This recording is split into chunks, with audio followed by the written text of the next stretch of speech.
You're listening to Force Majeure, an actual play Star Wars podcast. My name is Adam and I'm your host, and today's episode will be brought to you after these words from our sponsors.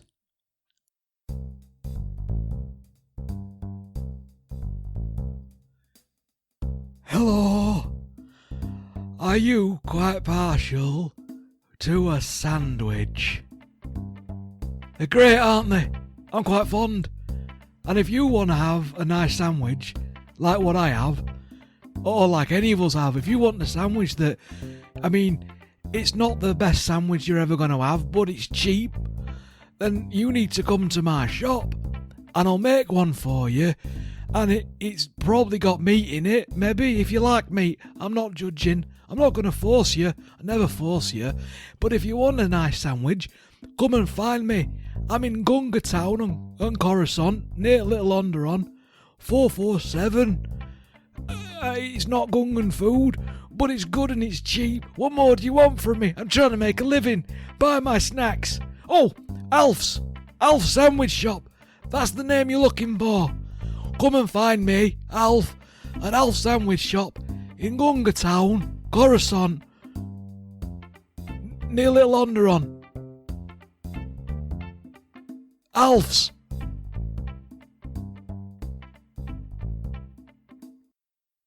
Hi, I'm Mikey. I'll be the GM for this episode 4 of Prinkle's Excellent Adventure. With me, as always, is the player Adam. Hello. And Adam will be playing, once again, Prinkle. I will. The universe's second most popular Chadrafan. Maybe somewhere in the top 5. Yeah, I'd say top 5. Yeah. Top 5's pretty good. We like him. With us potentially is Mim, but at the moment, Prinkle is alone. So, shall we begin? We rejoin Prinkle as he walks into an Imperial party aboard the space station Minerva Base. He, or at least the famous pod racer Can Click Check, is a guest of Commander Malik, and unbeknownst to the Imperial officer, Prinkle has been recruited by the Rebel Alliance to help extract a Rebel operative known as Grey Echo from the base, using the party as a cover. The rest of the rebels have gone to find the spy, and Prinkle has been left to pretend to be Click and mingle at the party. The room you enter is huge and lushly decorated. Whilst it's still clear that you're on a space station, there's nothing hiding the cold, grey Imperial walls. Some considerable effort has been made to make the party look warm and inviting. To the right of you are a number of gaming tables that have been set up for people to play sabacc and other games of chance. To the left of you, a crowd of Imperial officers and Z-list holo celebrities mingle, and across the back wall there is a well-stocked bar. A number of huge screens play out recordings of popular musicians across the back wall, and the air of the party is of polite enjoyment. What do you do? Okay, so the most important thing here is to make it look like Click is around and is making the rounds. Okay, so the important thing to do here is to draw the attention of people to me, so that Vass and Drum can go and do what they need to do. Now, I do not really like to cause a scene. I don't think that's a good way to do it. And I'm not good on the games of chance, so I think I would start by mingling with the other celebrities. I recognize some of them from Heights and Depths, but it's an okay show. I quite like it. It's been going for a while, but it is not like the love that Agatha has for this show. I always prefer Clone with the Wind.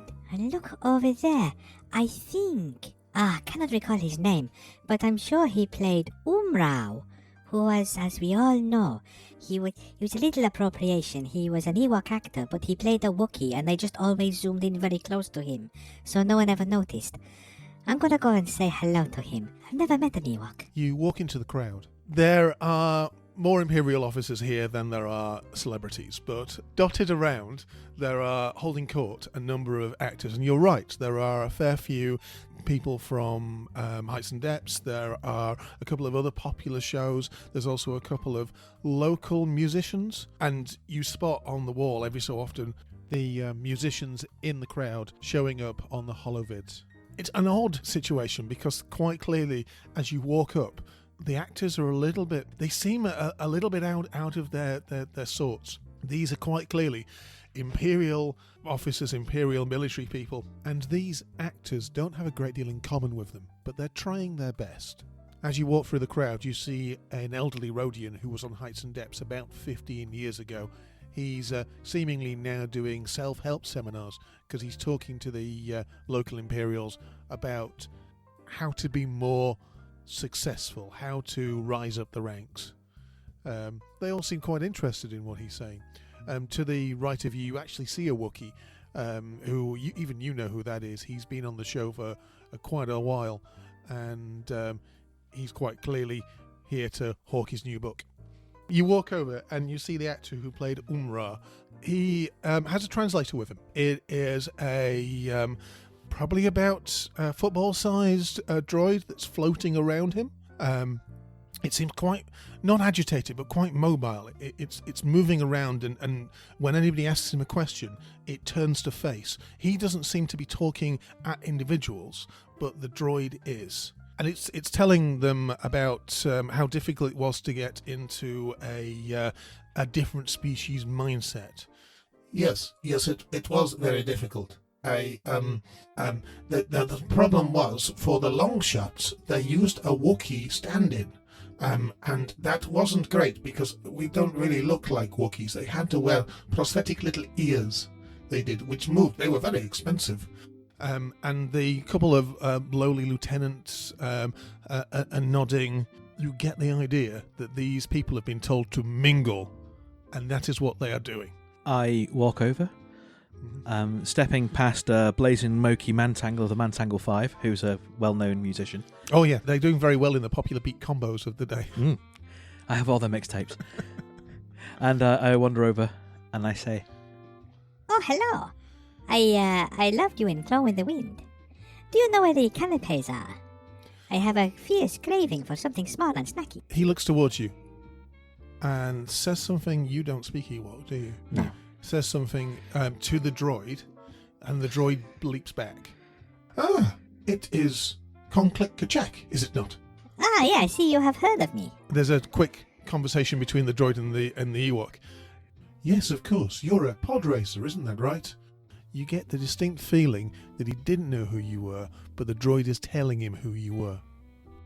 Oh, excellent. Yes, it's always good to see people of our stature doing so well in the wider world. And look, I see you are surrounded by the cream of the Empire here. Hello, tall humans. and Prinkle waves at them all. They don't seem that interested in what either you or the Ewok is saying.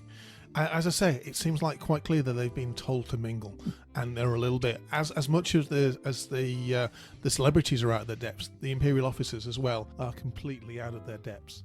I gesture towards one of the passing serving droids and ask them to bring over a couple of glasses of something sparkly and fizzy, and then I kind of sidle next to the Ewok, putting myself in the frame in front of the Imperial officers. Now, Prinkle, deep within his little heart here, is absolutely terrified. Mm-hmm. He is not by nature, while he's quite a social person, he's not one for grandstanding or for taking the centre of attention, but the Alliance needs him. Yeah. The Alliance needs Click, yeah. And this is what he needs to do. So he makes sure that the droid passes the drinks around, and he turns around to just one of the officers around and goes, So tell me, are these parties always this awkward, or is it a special occasion? Hey, have a drink and lighten up a little. None of us really want to be here, but it's important to be here. This is how you make friends, yes? The officer, surprisingly, cracks a smile and pulls a drink off of a passing tray. I mean, you never get anywhere in anything in this life without talking to people, without networking. And ultimately, this is what this is all about. I mean, I can see you're already a rising star. You're riding your TIE fighter quite quickly up the hierarchy. But this is the thing. It's far more important to look like you're at a party than to be at the party, if you see what I mean. This is how we go. Do you think speaking to celebrities from daytime television is something that would help me in my pursuits of a career? Who knows? You never know who you might need to know. It could be, for example, that in 8 months' time, your superior officer is telling you about their child and how much their child is in love with the actors on Bongo Speaks Magic Farm, and how, more than anything, he would like to take his child to see the live recording of Bongo Speaks Magic Farm.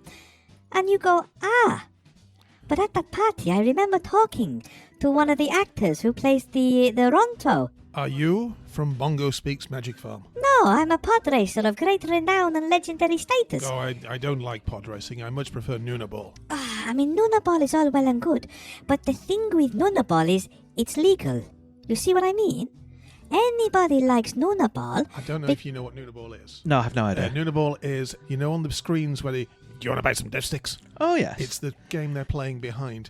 And the thing that might be most significant about you is whilst it's played, the ball is a Nuna, which is a kind of like a space turkey. So a live bird is kicked around. I imagine Prinkle would like to know what that was, so he could get the measure of this Imperial officer. Yes. Yeah. But I imagine that because it's quite cruel, Prinkle probably doesn't know what it is. So he's just going with it. He's assuming it's legal because an Imperial officer is bragging about watching it. And, it's... But the thing with Nuna Ball is this. It's legal. Anybody can watch Nuna Ball. Anybody can say, hey, I know this Nuna Ball player. I'm going to support my team. Go Jets. But pod racing... the frisson is the fact that you're not supposed to know about it, that you're not supposed to like it. And going, hey, while I was at that party, I met, Conclick Jack. Maybe you've heard of him. And suddenly your status is enhanced, because people think that you know people you shouldn't know. And not in a, this is very scary, the Inquisitorius is coming for me way, but in the, hey. Are you Conclick Jack then? I am. Have you heard of me? I'm going to do a roll. What's your deception? my deception is 1 yellow, 1 green, and I remove setback. Okay, well, this is the difficulty he's going to have, because whilst he might not have heard you, he needs to believe whether you're Conclick or Jack. He looks at you and says, "My name is Lieutenant Feltz," and he holds out his hand. I shake his hand. And it's not... Whilst when you arrived here, he seemed kind of a little bit out of his depth, like this was a weird place to be. He actually shakes your hand like he means it. So, you've been stationed here long? 6 months, thereabouts. Everybody is. That's when we moved in. Oh. Is this your first one of these? It's my first one here in the system. I mean, I am no stranger to schmoozing. I've been to a few, but this is my first one on this particular base. So now you know who I am, and now we know who you are. Maybe you want to introduce me to some more of your friends as your friend, the notorious pod racer Conclick Jack. You see, as I say, it's all about the impression of being connected. And soon enough, if people think you are connected, then you will be connected. Isn't that right, my little friend? And I nudged the Ewok kind of jovially. The Ewok's actually turned away to talk to some other members of the circle, and he's now signing autographs. And the little droid swivels around and says, "Oh yes, definitely. You see? Yep. Whatever you said." and swivels back around. It's clear that the Ewok didn't say anything, and the droid is tasked with adding in filler if anybody asks it any questions. The Ewok seems a little bit pompous and a little bit arrogant, and he continues signing autographs. He's a little bit of a druck. He is. I'll tell you what, says Feltz. I'm going to go and play the gaming tables. Okay. Would you like to come and sit in? And why not? You walk over. As I said, there's about 100 people here, and the gaming tables doesn't seem to be too busy. Mostly it's the celebrities who are using the gaming tables, because they quite clearly have a little bit more expendable income than the officers around them. Feltz walks over and sits down at a sabacc table. Does Prinkle have any money? No. But unless he's got a little bit. You had your 150, didn't you? I do have my 150, and I don't know if the Alliance would have stood me some, knowing that we're going to a soiree where there's gambling. They have not. Okay, well that's all right. Mm-hmm. Feltz puts down 10 credits. Yeah, I do too. Okay, so I'll give you a description of what's going on here. The sabacc table has 6 people on it. In the middle of the table, there is a what looks like a security droid, which is dealing. And it's dealing from a pack in one of its arms. Has Prinkle ever played sabacc before? No. You develop a hand of 23, essentially. There are 76 chip cards in Sebek, and essentially it's a little bit like poker, a little bit like blackjack. Okay. You put down 10 credits, and what you do is that is the pot for the entire thing. So you win yours and other people's pots, Yeah. depending on how well you do. Yeah. There are 6 other players. There's 2 Imperial officers. There's a Twi'lek man there. It's difficult to place him, but you imagine he's probably a musician, or at least a computer technician who makes computers make music. And the Wookiee who I mentioned before has sat down as well. Yeah. So we've got 2 Imperial officers, a Wookiee, and a Twi'lek, and you 2. Okay. Seemingly, Feltz has set the rate, so everybody else puts 10 credits in as well. Yep. I throw my 10 credits in like it doesn't matter, because Click wouldn't care. He can always win some more. Prinkle imagines. I mean, there is a whole, as you might have gathered, Mikey, and indeed gentle listener, Prinkle has a very... Prinkle has a view of Con, Click Kachak, that might not actually be grounded in reality. He's buying into the hype. He is. This is one of these occasions where perhaps Click is doing too well at his own PR, but there we go. Right, so you play Sebek based on a cool test. Okay. However, you can also adapt that and not use a cool, and instead either use a deception, a skullduggery, or a computers test. Using anything other than cool is considered to be cheating. Well, surely deception isn't, because that's bluffing. Kind of. Because I'm not lying so much as bluffing. It's I'll concealing put my it this tells, way. maybe. A cool test is 2 purple, Mm-hmm. whereas all of the others are 1 purple and 1 red. So it is up to you whether you want to play it straight or you want to play it with either a bit of deception or a little bit of computer know-how or basic skullduggery. And there's no way I could parlay this into a charm test instead. No, unfortunately. So what I'm thinking, so my cool is 2 green, Uh-huh. and that's it. And both for deception and skullduggery, so for deception I've got a yellow and a green, and Yes. I remove a setback die. Yes. But while my odds are slightly better on that, it does open me up to a despair, because it's, I suppose it's balanced, isn't it? If you get a despair, then somebody thinks something is untowards. Okay. This first one I'm going to play straight with a cool test. Okay. Could you also roll a force dice? Yes, give me a second. In with the roll as well, or? In with the roll as well. Okay, so after everything's cancelled out, I have a failure, a threat, and a light side point. Okay, so the light side point equates to both a success and an advantage. So that's a flat success then. That is a flat success. Oh. There is a exchange of cards. You have a pretty good hand, but you're not going to win from it. So you ask for some extra cards, and your cards come up. You don't get any extra money out of it, but you get your 10 chips back. Felt seems to win okay. The Wookiee loses badly. Everybody else seems to be okay on this. While we're doing this then, Yeah. while we're going round, Yeah. can I have started maybe telling a charming anecdote or something to kind of just give me a little bit of an edge in the next one around, kind of distract people a little bit? And You can entirely do that, yes. would you like a charm test now then, or not? I Or would yes? like you to roll me a charm test and then tell me a little bit about the anecdote. Okay. And what would the difficulty be of the charm test? Difficulty on this charm test, because everybody's focus is mostly away from you but on the cards, is just an average test. Okay. That look good. 2 success, 1 threat, and a triumph. Tell me a little bit about what you're talking about. So, I go into an overblown, an anecdote about. I mean, it's a fictitious anecdote, but he Yeah. says it with conviction, Mm-hmm.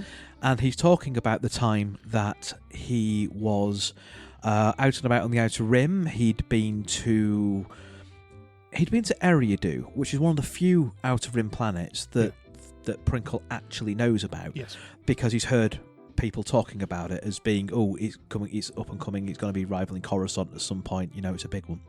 And when I was on Eriadu a while ago, and I don't know if you know about Eriadu. Well, yes, I do. Says the Wookiee. He's got a voice modulator. Aha. Well, as you know, this succession of nobilities is about 30 or 40 counts. And one of these counts was very, very fond of, pod racing and that sort of thing. But he was a gambling man in every sense of the word. And while we were there, before we were allowed to race, we had to actually win the right to race in the pod race. And how on earth did you do that? Well, with great difficulty. You see, he was not a sabak player. He played Pazak instead, which, as you know, is a little... It's not a game that is normally designed for multiple players, is Pazak. It's normally one-on-one, but he'd found some variant rule that he'd created that made it to a wider group. And he was very, very close, and I was... You know how you have to reach 21 as opposed to 23 here to succeed in going through? That's probably where I was going wrong. Says the Wookiee. Everybody laughs. So...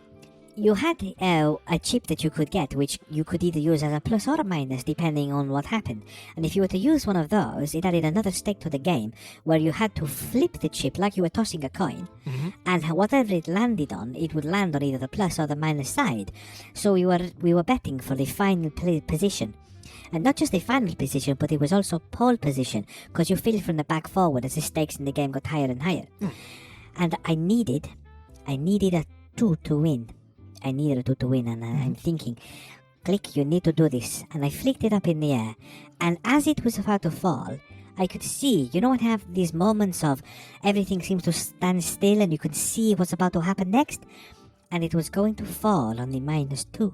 I would have lost everything at that point.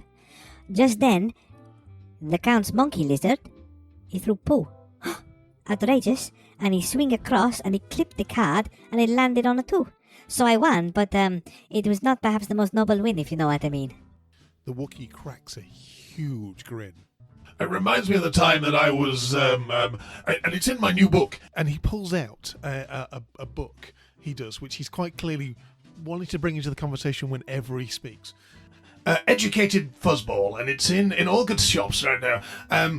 Here. He opens it up, he signs it, and passes you a copy. Oh, thank you very much. I will treasure this. I will read it when I get home. Everybody else seems quite pleased with what you just said and entertained by it. This is what people sit down at these tables about. They don't really want to be playing to win. It's only 10 credits to these people. 10 credits is nothing. Yeah. But it is kind of a more It's of the a stories social that come thing. out of it. Yeah. So you got success, so Yep. you charmed everybody. What are your advantages for? Well, it was a threat and a triumph. The triumph I'm going to use to upgrade my cool test for the next roll. Okay. The threat, I know it's a bit dull, but I'm imagining a strain at the moment because he is very much out of his comfort zone. It's a very stressful situation, so let's put some strain on that. And he's not a natural storyteller either, so he's having to wildly pull these things from... I mean, that is taken from an episode of Clone with the Wind.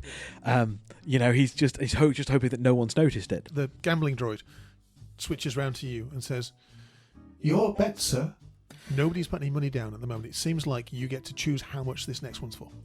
Well, as you say, this is for social. This isn't for money as such. So I'm just going to go back in with 10 credits. Okay. It's the mingling that's important. It's the being seen. Everybody else puts down as well. And yes, I'm going to make this one another cool test, I think, because my odds are slightly better and it seems appropriate.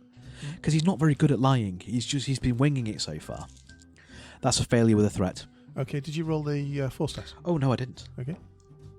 Dark side. Okay, so that's a threat and a failure added on there as well. So that's it remains a failure, but it's now 2 threats. Lieutenant Feltz wins this round quite happily and quite easily. It is a little bit of a shame. The Twi'lek doesn't seem to be doing a great deal of traction on the board, and once again the Wookiee loses quite badly, but doesn't seem to care. He seems to be enjoying losing, as weird as it is. Oh, it's quite clearly not the cards today. No. Do you want to keep going? Yeah, I'll stick for one more hand for the moment before I then make my apologies. So, what is it that you do? I'm a very famous pod racer. My name is Gon Click Kachak. Maybe you've heard of me? No, I don't often come out to the Outer Rim. This is an unusual assignment, really. Oh, yes, I imagine it. I suppose the spheres that we operate in are quite different. I mean, I presume you're more a core world, chorus, the heights and glories of Coruscant, and... Yes, I'm heights and depths, you understand.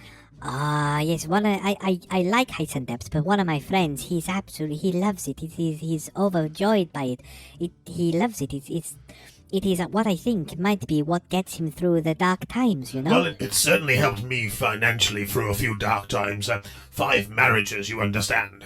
5. Yes. Oh, crikey. Although, if you consider how long I've been on heights and depths, it's not actually that many. Well, yes, that I suppose it's very fair. I mean, is it like one wife per story arc, or? Oh no, these are real wives. In heights and depths, I've been married 28 times. Oh, I can only imagine that you are fond of cake. Weddings, yeah, no, the Wookiee ceremonies don't really have a great deal of cake. Oh, maybe you want to look into that. I mean, cake is very nice. Being I don't tend to eat a lot of vegetables. Who cares about vegetables? I'm talking about honey. Cake is a vegetable, surely. I mean, the carrot cake is a vegetable, but what I'm talking about are the ones where it's mostly honey and like a soft dough and lots of layers of thin pastry, and you dip it, and it's.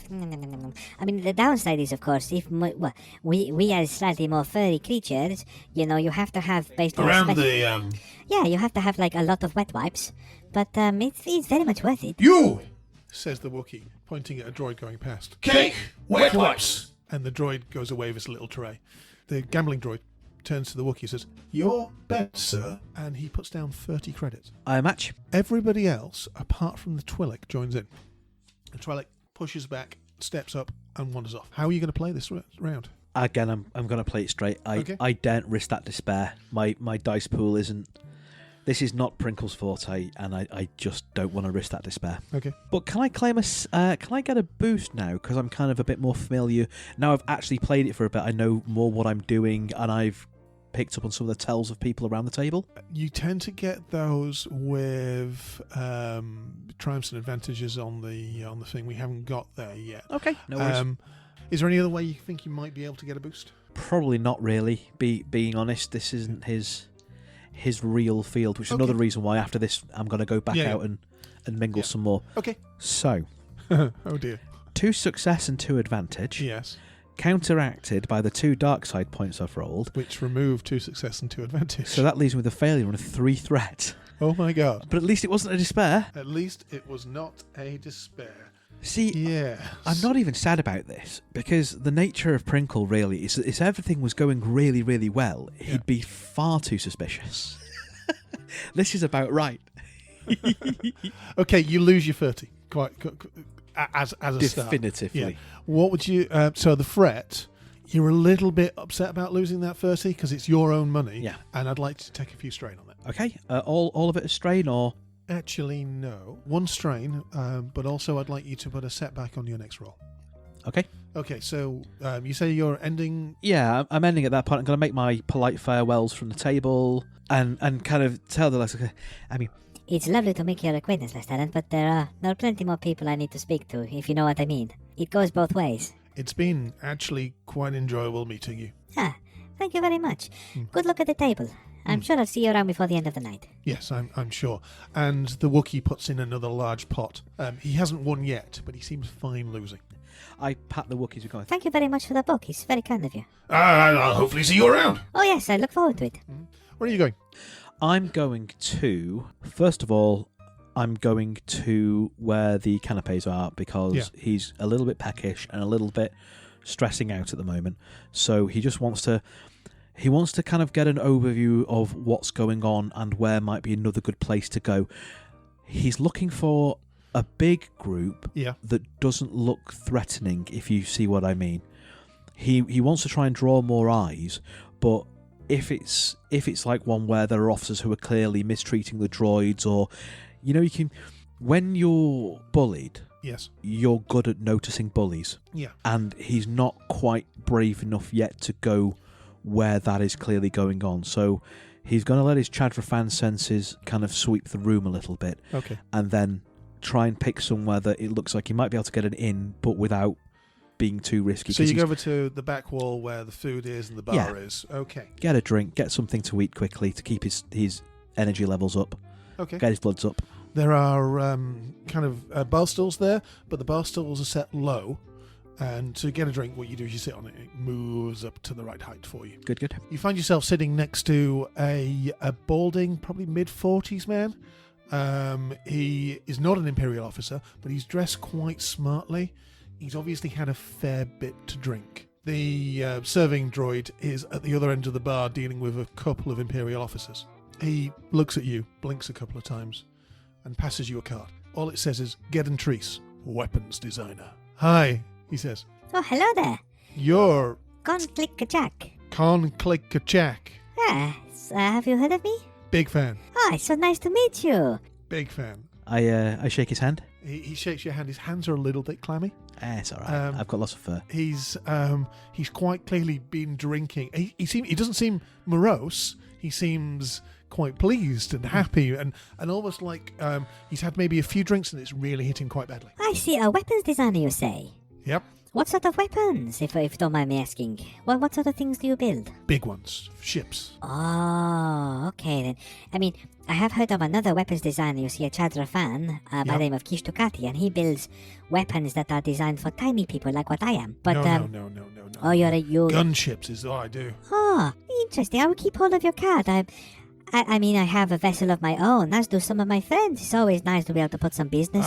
You see, we design rather than install. Oh, so you're bespoke then? Oh, yeah, the Empire has been really good to us of late. Really good. Oh, Do you want a drink? Oh, that'd be very kind of you. Thank you, Get. 2, he says. And you're pulled across something in a very small glass. It's a dark, reddish-brown, clear liquid. No ice, nothing like that. And they're put in front of you. He shots it back. Oh, what's your poison of choice? It's generic whiskey in here, but it's okay. It's okay. Seems to be doing the trick, he grins. I'll give it a try. I hope you don't mind though, but I'm not one for taking it as a shot. There's a lot less of me, if you know what I mean. You've got a lot to catch up on. And I sip the whiskey. I try not to wrinkle my snout too Well, much. I'll be honest, it's good to have this one finally over, I'll tell you. So, you're not here on pleasure then? You've been here on business? I've been here for, he counts on his fingers, too long. There's not much happening around the Outer Rim. No, so you've been outfitting this space station then, or? No, not space stations. Ships. I mean, I didn't think there'd be much call for that out here. Why are you not in, like, Corellia, or? He pauses, looks from one side to another. Make a charm test. I shall. What's my difficulty? Your difficulty on him is 1 red and 2 purple, and you get that setback, but I understand that you ignore setbacks on charm. I do ignore setbacks on charm. Okay. So I will take that out. And I would like to give you a boost dice because he's quite inebriated. Good. And I'm going to suffer a strain to use Congenial, which downgrades the difficulty, so it will turn it from 1 red and 2 purple to 3 purple. Perfect. Really good. That is a flat success. You are not doing well on rolling at the moment. No, are you? I'm not. But, considering how many you had, it was a... Yeah, no, that was a flat success. I got some advantages, but I also got some threats. Okay. He nods. He looks conspiratorially at you and leans in. Well, I suppose it's not going to be too bad to tell you, seeing as the work's done. But they're outfitting a new ship. Oh. A big ship. Like a Star Destroyer? No. Light freighter size, quick, fast. Can be used in... this is weird because this is the first time I've built something that isn't necessarily for ranged combat. So it's like a starfighter, but a much bigger starfighter, like a quick assault. What I'm saying, he says, and leans over and says, 2 more. What I'm saying is this is for crashing into things. Oh yeah, brilliant. But that seems very wasteful. You'd only get to do it once. No. Oh, so it's like a ramming prow. Oh yes. With a lot of focus shields at the front to deflect to channel the impact in, and then... I knew you would understand. Well, you know, I've been in quite a few crashes so far. Yeah. Who are you? I'm a Con-click-a-jack. You said. Yes. Yeah. Big fan. Yes, it's good to meet you. I mean, sounds like I'm going to be a big fan of yours as well. Oh no. Shh. Oh, no, obviously I'm not going to tell anybody about this. You know from when you came up, this is not somewhere they make ships. Yeah. It is just an outpost. Yeah. So this place is no shipyard. So they had you, like, is there another dock around here or something like that? He pauses, and you can see his drunk mind is fighting with his non-drunk mind. As I can see that happening, I pick up my shot, tap his shot, knock it back, get the next one, put 2 fingers up for the server, hopefully he'll Yep. drink it, and that will again wash that away. I would like another charm test on that, if you would. Of course. Same difficulties before, so 2 and a red. Once again, we'll take Yeah. a strain to downgrade that. Okay, so that is a dice pool of what? So I'll suffer another strain to downgrade that. Another boost. Oh yeah, he's still drunk. Still drunk. Can I get a second boost because I've distracted that train of thought where he's beginning to doubt it by having another drink with him, raising it. I'll let you have that as an incidental. Yeah, surely. Cool. So my dice pool then is 2 yellow, 3 purple, 2 blue. Yes! And I got something off my boost die. Excellent. So that negates that. That is 1 success, 4 advantage. That's fairly good. I would like to use 2 of those advantage to recover strain, Happy with that. and the other 2 advantage to either tease more information out of him than he might otherwise give. So I mean, he was going to tell me something, but he'll tell me even more, and not realise he's done it because he's too drunk to remember exactly what he's saying. Yeah. If you see what I mean. No, So that makes sense. So he moves his chair in closer to you. You can smell the alcohol on him. He has quite clearly been celebrating this completion of whatever he's been doing for a while. I suppose it won't really matter because they're going to be announcing it very soon anyway. But Borgo Prime, nothing there. Nothing in this sector of interest. Outer Rim, small settlement sets it. Borgo 7, it's where we've been working. Oh, It's going to be big. It's going to solve the problems the Empire's been having, if you know what I mean. oh yes. Yeah, and that's important. We need to keep the Empire strong Yeah. so that we can all benefit. Yeah. It's a relief to get back to somewhere civilized. I can't wait to get off this dump. I can imagine. So, how long have you been stationed out here? Oh, you said too long. Too you've been long. here. Months and months and months. Of course, I just dealt with the prow. Yeah.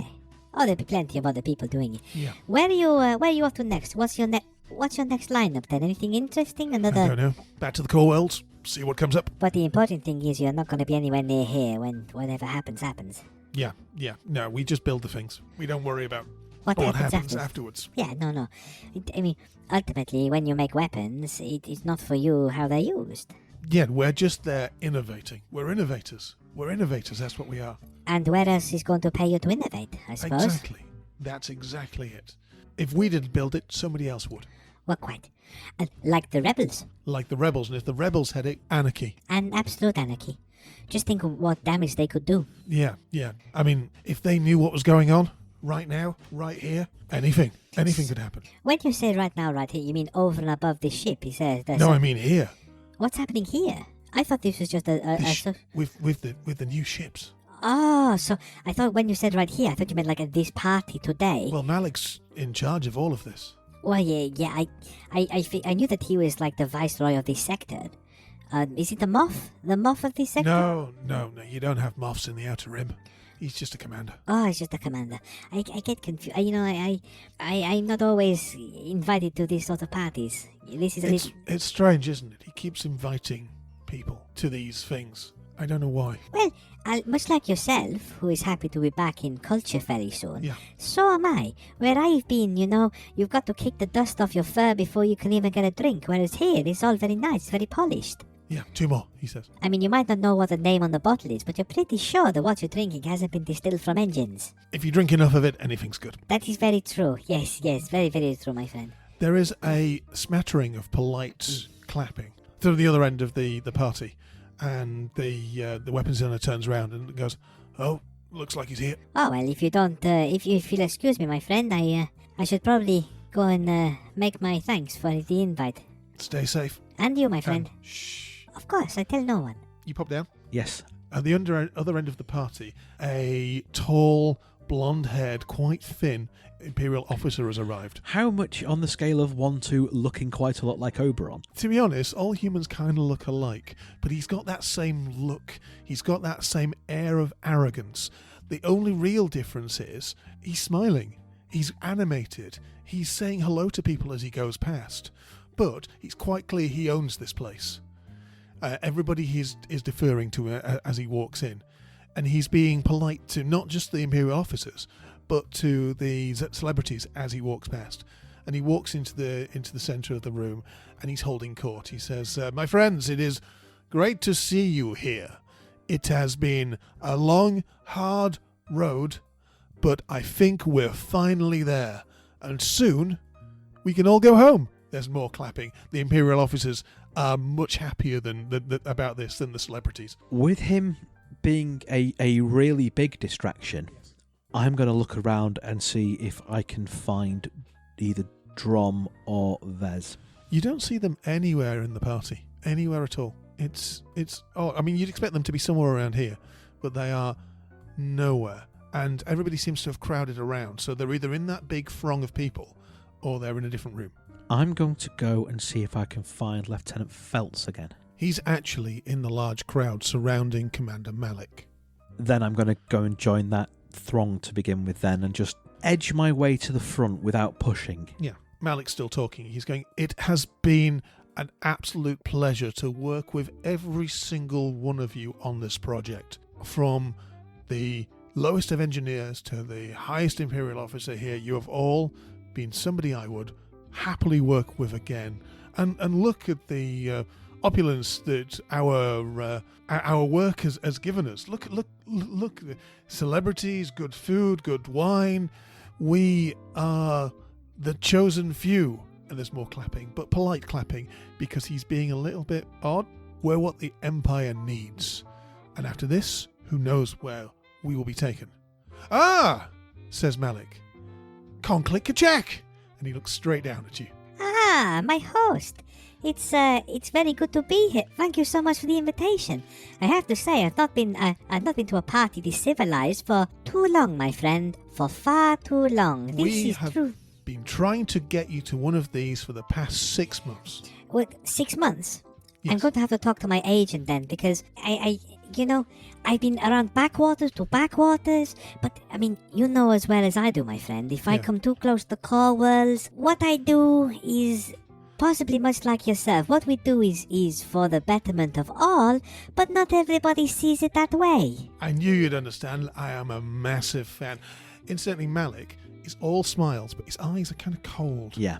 He's quite clearly doing this for the crowd. Yeah. But like when you see Jaren smiling, he smiles with his entire body. This guy is just harsh edges, and you can tell, being that you've been around bullies a lot, that he could change on a knife edge. Yeah. He could just... Well, having not only been around bullies, but been an Imperial slave for most of his life, Prinkle's survival instincts are kicking in, and what this tells him is, keep him sweet, play to his ego, don't challenge him. If there's one thing that Prinkle has learned, it is how to stay in that sweet spot. Yeah. Because that is how you survive when you're not strong. So he's going to keep basically flattering his ego and trying to tease more information out of him, but in that almost sycophantic fashion. Yeah. So again, he's going to kind of go... I mean, it might well be that when, with the glory that you will be bringing both to the Empire and to yourself for the good works you're doing out here, it maybe it might be able to help what I do come a little bit closer to the core worlds and private races and that sort of thing. Well, if it was up to me, definitely. I very rarely miss a race. In fact, I'm so pleased because I know you're supposed to be racing today and you've come here instead. I am so pleased you came. But then again, if we're this far out in the Outer Rim, why don't we take a few perks? Why can't we invite a few people that we wouldn't normally be able to invite into an Imperial party? Exactly. I knew you were an enlightened man. That is why I put everything aside to be here, to meet you. It's been a great pleasure. I'll tell you what, he brings out a little data slate and he presses a few buttons, and the screens behind that were playing some easy listening music pop on to a news report. Let's have a look and see who won in the race today. And you see on the screens. Well, I could tell you, but I don't want to spoil it for you. On the screens, a podium, and standing proudly, first place at the podium is Azabak. This is Hoochman Trepo from the Single Engine Sidewinder. Next to him is a Chadrafan, and this Chadrafan looks terrified. He looks catatonic. When they said that Quell is not good in social situations, they were not kidding, because he has frozen. And I want to flip a dark side point. Okay. Because what you see quite clearly in the bottom right-hand corner of the screen is a word, and that word is live. There's a pause as you both look at the screens and you're both mulling over what's going to happen next in your head. Prinkle turns to him and goes, I mean, the lengths I had to go to be here, I even got a stand-in to go and collect my second place award. I would not dare risk turning you down or snubbing such a gracious social invitation. So once I came second, I mean, I should have been first, but hooch, as we all know, is a terrible cheat. So when I realized that after the race was over, that I was expected to stand there on the second place podium, next to a man who could not possibly win against me if in a fair race, I tagged in one of my crew to go up there and to stand there and to collect the accolades. I got into my shuttle and I came here straight away. I'd like a social roll. Unless you can think of a reason why it's not, it's going to be a deception. I think it's got to be a deception, because I'm just outright lying to the man. Yeah. Unfortunately, this chap is fairly good, so that's going to be 2 red. That's and okay. Purple. So that's 2 red and a purple. I am flipping a light side point to upgrade my pool. That was a fairly good hustle. I will give you a boost dice quite happily on Thank it. you very much. Okay, so my final pool is 2 yellow and a blue against 2 red and a purple. Okay. He may be discerning, he may be canny, but that's a success and 4 advantage. You can see his eyes change where he feels for a second betrayal, and you reel off this reason why there's another Jadrofan there, and it seems to placate him somewhat. What are your advantages? So that's 4 advantage. 2, again, I'm going to use on recovering some strain because I had burned through a load of strain, so that takes that back down to 3. That's more reasonable. The 2 advantages that are left are he accepts that, and for the moment, any kind of suspicion is allayed, because what I've done is I've played right into that. I mean, all Imperial officers have a degree of ego. He's got even more. And to him, of course, I would turn down getting a second place award to come and spend time with him. Yeah. So he accepts that, and it's not even, as you say, that he's kind of going, oh, okay, I can kind of see that. No, it's even more so. That is plausible. That is absolutely plausible. And what's more, he's so flattered that the next social test I need to make against him, I have a boost die for. Okay, so... And I'm going to carry on with what I say. I mean... The only problem is, of course, see how terrified he looks up there? He is not very good at social occasions, which is why I use him as a stand-in. I didn't think they were going to zoom in on him quite so closely. I need to get him to my stylist. For the first time in the conversation, and since you saw Malik, the smile reaches his eyes. He pats you on the shoulder and says, "You, my friend, are a genius." Prinkle shrugs kind of self-deprecatingly and goes, I'm pretty good. If only I could do that for my job. Who knows? Maybe you can. You need to find some... I mean, you'll struggle to find someone who looks enough like you to be able to carry off your dignity properly, but, you know... Let me get you a drink. I'll be back in a moment. And Prinkle makes his exit kind of gracefully towards one of the serving droids. You get halfway to the serving Mops droid, his brow when no one's looking. and you hear from behind, Malik mutters, "What a nice guy." And about a second later, and I'm going to flip a dark side point, got to give you them back somehow, alarms and sirens start bursting all over the room. It seemingly is coming from outside as well. It's all over the space station. They're warning sirens, and they don't just seem to be warning sirens for maybe intruders. There seems to be a fire siren. Everything is going off, and the crowd starts panicking. People start moving around a lot. Nobody seems to know what's going on, but the entire room is disrupted by this. You hear over the communicator in your ear, "Click!" It's Commander Drum. There's a moment when Prinkle goes, Oh, I forgot I had that. I should probably have told him about the ship before. Never mind. Click. Yes? We have Grey Echo. But I think we should go. You can hear blaster fire. Okay, meet you back at the docking bay. I'm on my way. And you start moving through the crowd towards the docking bay, sirens blaring out, the entire plan going to hell. But you've done really well. You push through the crowds, Imperial officers and celebrities going in various different directions. Nobody really seems to know what's going on, but what is clear, you need to get out of here, and that's where we'll end it for today. Will Prinkle be able to escape from a hostile Imperial base? Find out next time on Prinkle's Excellent Adventure. And before we leave you, this episode's patron is Pitzern, which I hope I've pronounced correctly, but probably haven't. Pitzern is a recent convert to the Majorian way of life, but we're very, very glad to have him aboard, and he is the leader of our current Danish contingent of listeners, so welcome aboard. Thank you very, very much for backing the show. We're glad to have you around, and we'll see the rest of you next time.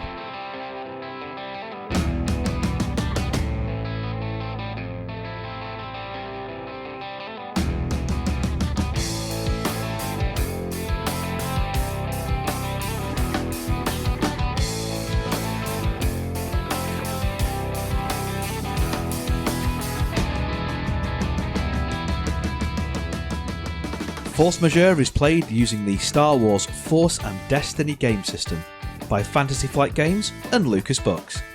Our intro music for this season is Unholy Night by Kevin MacLeod, and our outro music remains Suburban Outlaw by Forget the Whale, both used with gratitude under the Creative Commons license. If you like the show and want to interact with us, we are on Twitter, we are on Facebook, we are on Instagram, all of which are at Force Majeure Pod, though Twitter is probably where you're going to find us more regularly.